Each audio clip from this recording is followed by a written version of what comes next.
Michigan Out of Doors Online is brought to you in part by Tri-County Logging. Experienced in sustainable forestry practices, Tri-County Logging can help you manage your property by keeping your woods healthy and generate income. Serving southern and mid-Michigan for nearly 50 years, TriCountyLogging.com.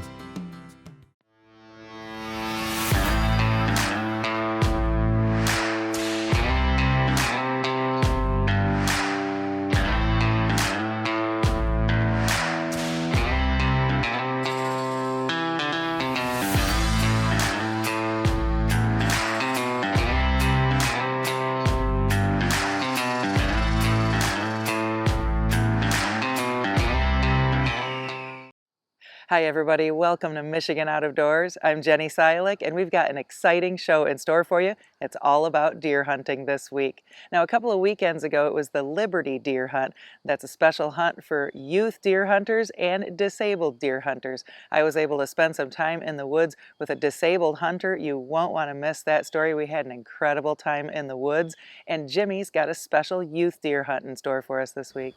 Well, that's right, Jenny. We do have another deer hunt on this week's show. Good friend of the show, Gabe Van Warmer, was able to document really his entire deer season, from putting in food plots in the spring to harvesting a really nice buck during the youth season. You won't want to miss that. And for you dog owners out there, now that the waterfowl season is underway, as well as small game, we're going to have some good tips on how to take care of your puppy. Lots of good stuff on this week's show. You stay tuned. I'm Jimmy Gretzinger. It's time for Michigan Out of Doors. From the first spring rains to the soft summer breeze, dancing on the pine forest floor, the autumn colors catch your eyes. Here come the crystal winter skies. It's Michigan, Michigan out of doors. What a beautiful day in the woods. Someday our children all will see this is their finest legacy, the wonder and the love of Michigan. As the wind comes whispering through the trees, the sweet smell of nature's in the air. From the Great Lakes to the quiet stream, shining like a sportsman's dream, it's a love of Michigan we all share. Michigan Out of Doors is presented by Country Smokehouse, a sportsman's meat processor and Michigan destination since 1988. Offers a variety of homemade smoked meats and Michigan-made products in-store and online. The Country Smokehouse features an outdoor barbecue and bar. Details at countrysmokehouse.com. By Greenmark Equipment. Greenmark Equipment is a John Deere dealership network in southwest Michigan and northern Indiana. Greenmark provides sales and services to farmers, commercial businesses, large property owners, and homeowners. Information about pricing and products available can be found online at greenmarkequipment.com. By G5 Outdoors, makers of the Quest and Prime bows, manufactured and designed in Memphis, Michigan. G5 offers a line of archery bows, broadheads, and accessories. On the web at g5outdoors.com.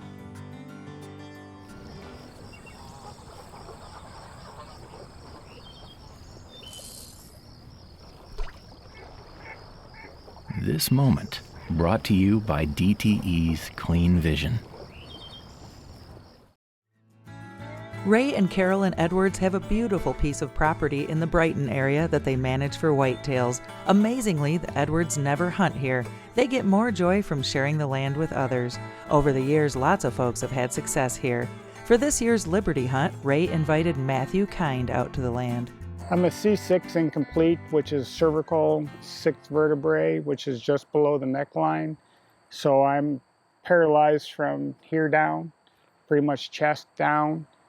But in my arms and back of my neck still affected, but I feel everything, and it's all magnified. It's a ton of pain.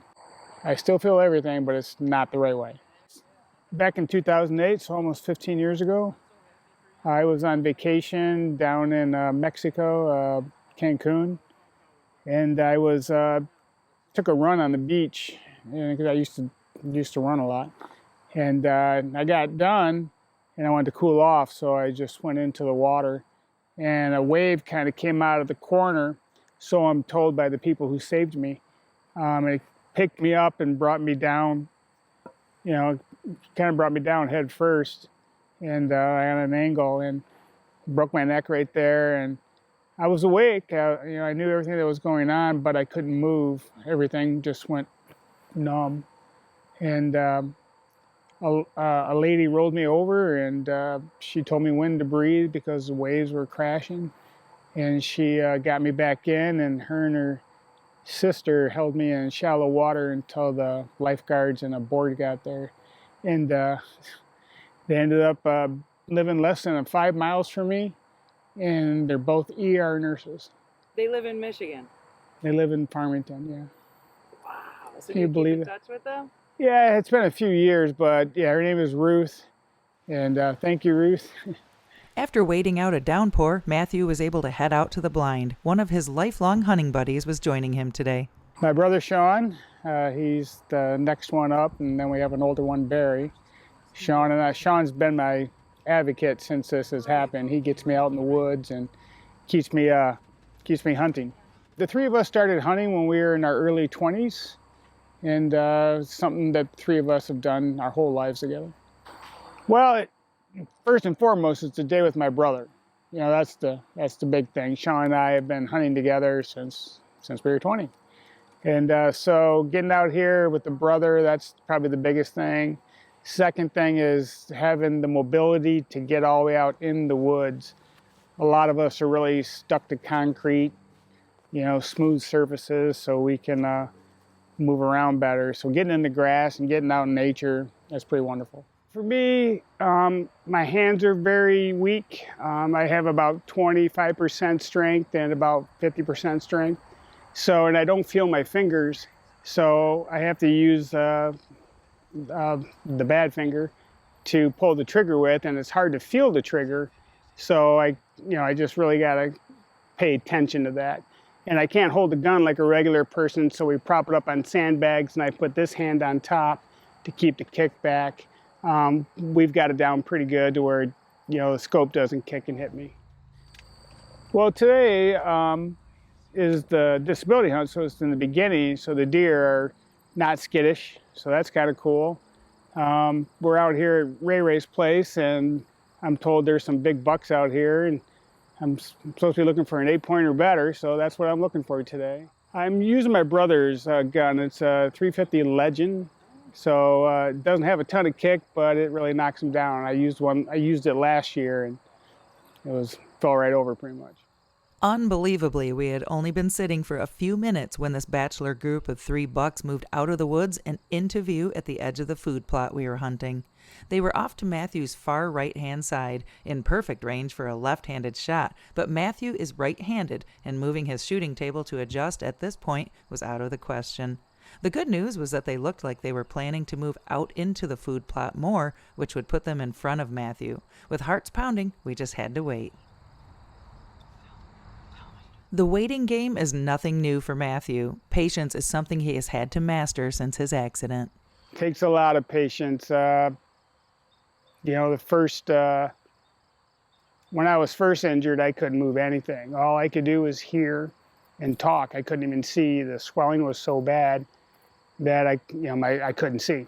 So, yeah, patience is a big thing to learn right off the bat, because like if you want a sip of water, you got to wait, you know. And I have the awesome family that they dropped everything and came to Florida, because I was medvaced out of Cancun to the hospital in Jackson Memorial in Florida. And they were down there. They were there the next day, and they stayed with me for a month and a half. Yep. I have to say, Sean is the hero of the story. He really was there, start to finish. Yep. He helped find the surgeon, helped get me there, helped get it done, and helped get me through rehab. We were waiting for the bucks to move a little more to our left in order for both the camera and the gun to have a good view. Matthew had switched to left-handed for the shot and was hoping this would be a short hunt because he really shouldn't be sitting for very long. The biggest thing for me is safety for me, because being out there in that one position for a few hours is difficult for handicapped people. We need to move around, we got to lift up, things like that, so we don't have any skin issues, pressure sores, things like that. So I think of that a lot. And sitting in one fixed position is, thank God we're covered in an igloo, because I can never sit out in the open. The deer would know. Luckily, these deer had no idea we were here, but they kept us on our toes. Matthew had to switch back to a right-handed shot when the 8-point crept to the left, but then the bigger 9-point moved into range for a left-handed shot, and the guys were debating on what to do. It made for an exciting yet confusing time in the blind.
Go down, big boy. Go down, big boy. I think he went down right there. Oh my God, that was awesome. My feet are jumping. What is going on? Am I sweating like a pig? Guys, what is going on? Oh man, it was amazing. What just happened out there? Oh my Well, God, we had 3 nice bucks in front of us, and nobody could decide which one was left and middle. So Sean was like, "It's the one in front of you, one in front of you." Well, there's 3 in front of me. Finally, we agreed on one, and I'm shooting left-handed, which I've never shot before. So Sean's holding the gun tight to me. I can't pull the trigger, so I'm just pulling my whole hand towards me. Just as I was about ready to, the first one, I was ready to pull, he said, "Shoot the one on the right." But he changed a couple of times. Yeah. The one so on the right lifted his head up. It one was in the really middle, nice. the one in the middle was eighth of a second. Eighth of a second from being dead, and he goes, "Shoot the one on the right." It made us. I think the one on the right was a little nice. Oh, he had us. Oh yeah. And I put it right on the breastbone, right where the heart would be, behind the breastbone. So hopefully the legend got through it. Well, the 350 Legend found its mark. Ray was waiting on pins and needles to hear the news. It was starting to rain, so Sean ran to grab Matthew's van while I found the blood trail and got a glimpse of a white belly in the woods before the sky let loose with another downpour. Once things cleared up, Matthew was able to put his hands on his biggest buck ever. There he is, Matt. Oh my God. There he is. Holy! There he is, buddy. You know how long it's been I've been able to do this, get out here. There's your buck. People in wheelchairs or other types of handicaps really should find a way, or an advocate that can help you to get you out in the woods. If you don't roll over, you don't get up. That's my motto. So I get out of bed every day trying to find something different to do. Sean said it best, imagine you could do 5 million things before I broke my neck. Well, I can still do 2 million things. That's a lot of things to do. So you got to find a way to do it. Congratulations and special thanks to Matthew Kind for inspiring us all to keep moving and enjoy all we've been blessed with here in Michigan's Out of Doors.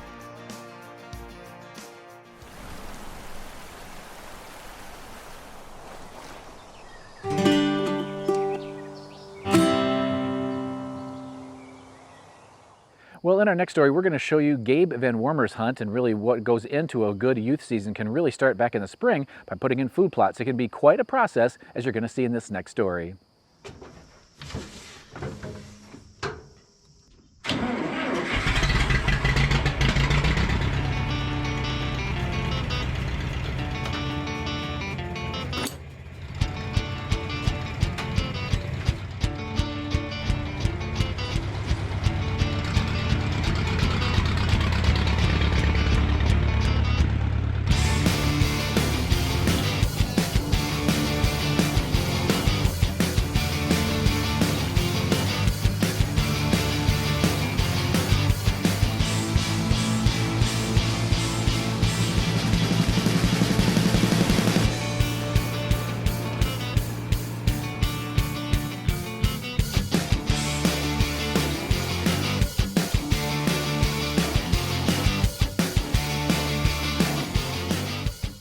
Well, we've got our food plot all tilled up.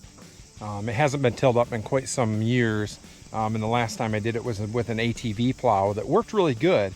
But it took me probably, 45 minutes to an hour to till this up. Where with the tiller, oh my goodness, it is so nice to have a tractor now. It took me only, 15, 20 minutes to do this, if maybe half an hour, but it's a heck of a lot easier. So, but we've got it all tilled up. I've got a blind. If you take a look, there's my blind up there. That's a Shadow Hunter blind up on stilts, and it's perfect because there are a lot of deer that come through these woods and come out into this food plot, and you get nice shots of them out here, and then you can actually shoot back on the other side of this tree line. And I've got another food plot that I planted a few days ago right over there. So just had time to put this one in today, so we're going to put it in. We're going to be using Crooked Bend Bronson's Buffalo Blend. And what I want is I want palatability all through the season. I want to make sure that I've got palatable stuff, things that the deer can eat all through the season. I want stuff for early season, mid-season, and late season. And this has a lot of different seed in it, and it's going to give you that palatability all through the year, and it's going to attract deer not only in the early season but also through the late season, through the rut and through the late season. So I'm going to go ahead and put that in, and then I'm going to get out my Cultipacker and I'm going to pack this thing down. It's been a very, very dry year. Going to plant some seed, Cultipack it, and we're ready for rain.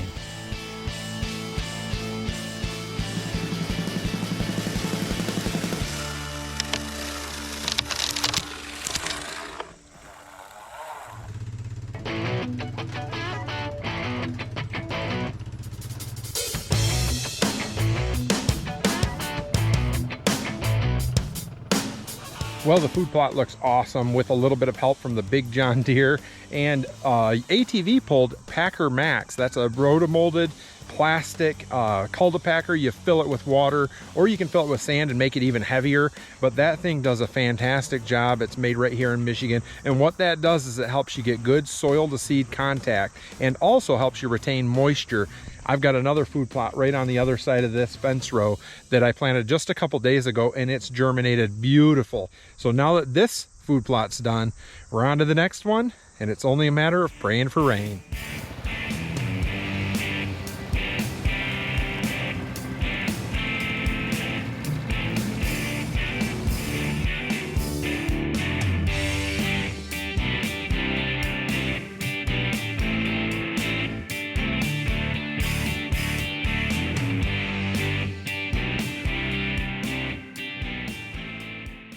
This youth season started out like any other. I had a blind set up to take out my two daughters, Brooke and Finley. We were hoping for any deer to be moving in the hot weather, but it was a slow morning for us.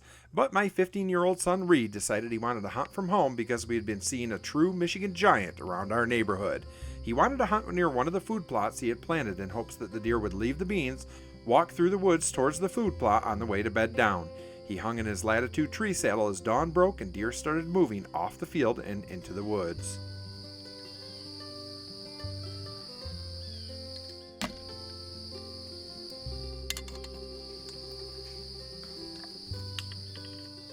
The sight of this huge buck coming through the woods with his antlers backlit by the rising sun was absolutely breathtaking. Reed had both his bow and a .350 Legend AR in the tree, just in case something big walked out of bow range. As luck would have it, this buck was coming right to him.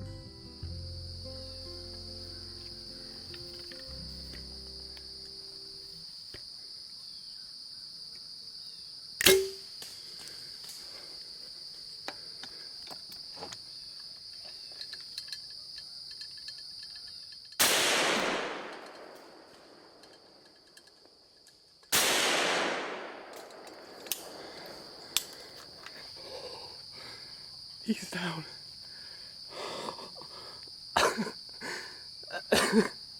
He's down. Oh, that was crazy.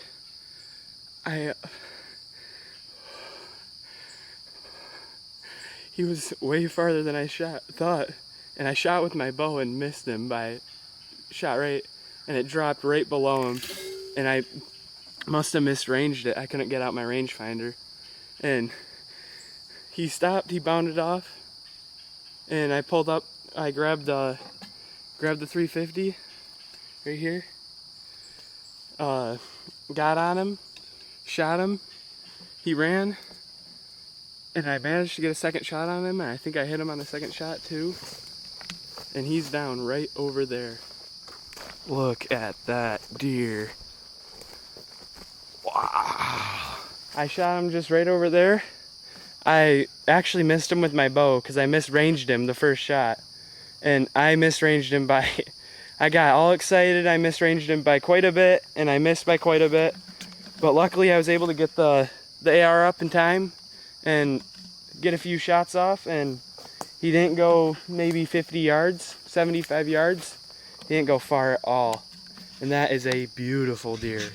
It's not often you have the chance in Michigan to hunt a magnificent animal like this. The history we had with this buck made it even more special. Last year in mid-October, we had trail cam pictures of it on our apple tree making a scrape. Early in June this year, Reed was cleaning out one of our blinds on a food plot and this buck came in. His antlers weren't even close to being fully formed, but you could already see the split brow, mass, and it was apparent he was going to be an incredible buck. But he disappeared on us, and it wasn't until about 3 weeks before the youth season that he showed up again in a bean field nearby in all his glory. It's funny how one hunt can make the whole season, even if you aren't the one pulling the trigger. It's hard to express the pride in seeing your kids grow up from young kids sharing your passion of hunting to doing it all themselves and being successful. We were raiding, and then my dad said, "Put your gun out the window." So I did, and this is what I got. He's down.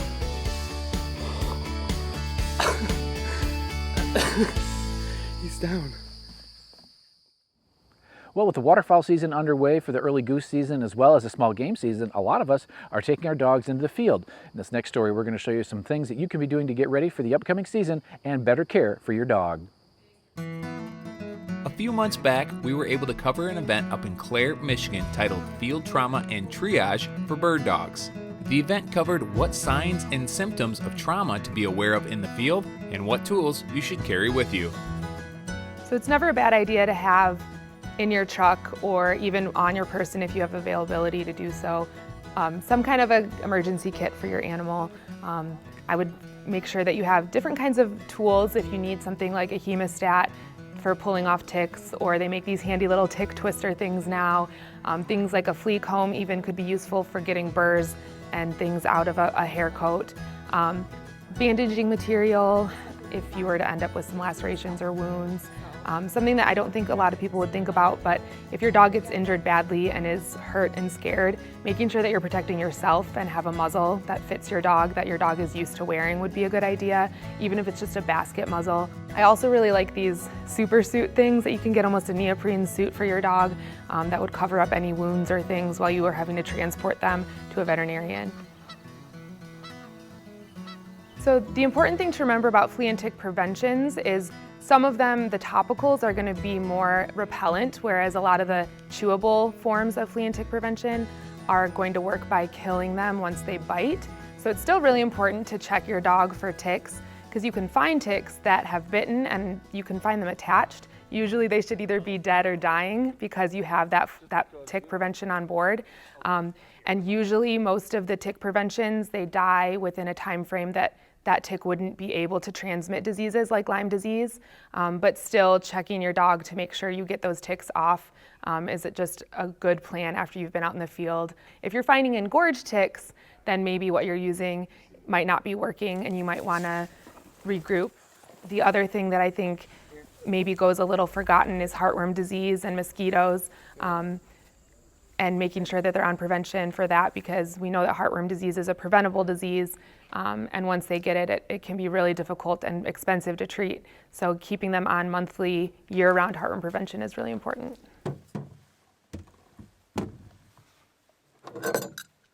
So if you're out in the woods and your dog is starting to act like they might be getting dehydrated or might be wearing out, doing those things like checking their mucous membranes. If you have a thermometer available, checking their temperature. Dogs can run up to 103, I think, without being worried. Anything beyond that, I would stop and get them cooled down and rested. Sitting down, offering cool water, even pouring some cool water on their back or on their stomach.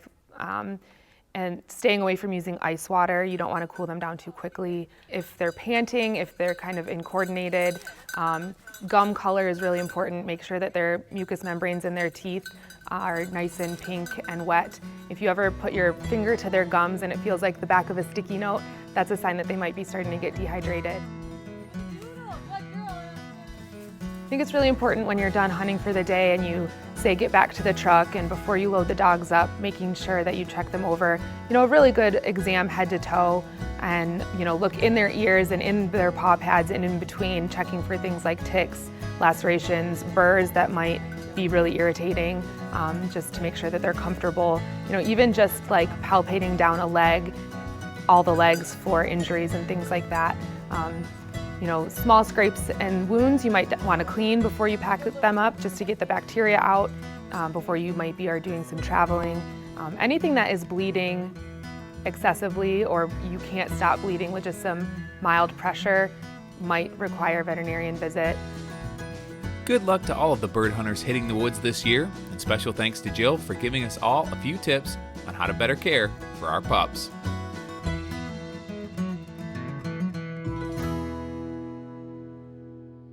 Thanks so much for joining us this week for Michigan Out of Doors. Make sure you stay tuned. Next week, we've got some more deer hunting activity in store for you.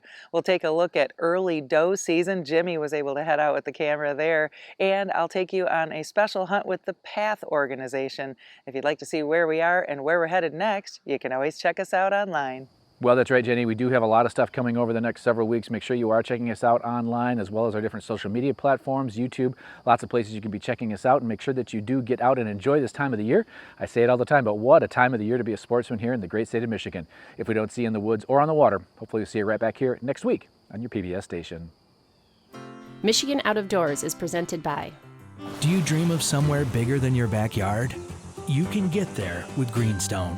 Whether you want to hunt, fish, hike, or just watch the sunset, we're ready to help you own your place in the great outdoors. To learn more, visit greenstonefcs.com. By Alta Equipment Company, providing sales, rentals, service, and parts because uptime matters. From earth moving to landscaping and light construction, Alta offers over 50 brands across 7 Michigan locations to serve you. More information online or 844-GO-2-ALTA. Closed captioning provided by Marvo Mineral, makers of Lucky Buck, deer management products including minerals to supplement deer diets year-round to improve health and antler growth. When I wander far away, a dream stays with me night and day. It's the road that leads to my home state. I am